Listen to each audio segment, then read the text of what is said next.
Ramadou, merci pour cette interview.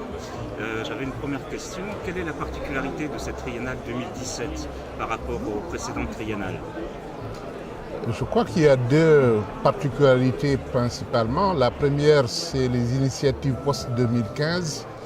Et il y en a au niveau universel avec le programme 2030 pour transformer le monde dans la perspective du développement durable.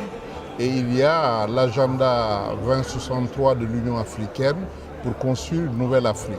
Et ces deux engagements constituent aussi des cadres référentiels aujourd'hui pour l'éducation.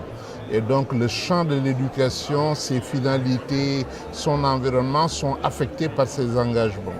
Et la triennale en tient compte. La deuxième particularité, c'est qu'on n'est plus au niveau de la formulation des politiques. On est au niveau de la mise en œuvre des politiques et des conditions de succès de cette mise en œuvre. L'ambition, en réalité, c'est l'ambition des chefs d'État, puisque ce sont les chefs d'État qui ont discuté et adopté aussi bien le programme 2030 que l'agenda 2063. Donc c'est l'engagement des chefs d'État. Cet engagement est ambitieux parce qu'il s'agit de construire un nouveau monde. Et comme vous l'avez dit tout à l'heure, la transformation étant au centre de tout cela, la volonté politique va être déterminante pour réussir la transformation.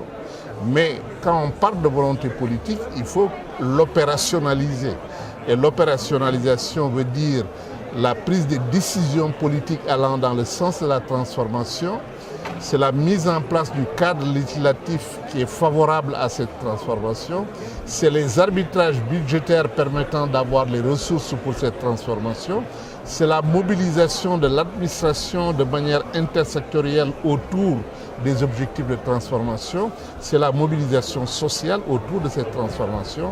Et c'est la construction d'un consensus national qui permet, au-delà des alternances démocratiques, de poursuivre l'œuvre qui est à long terme.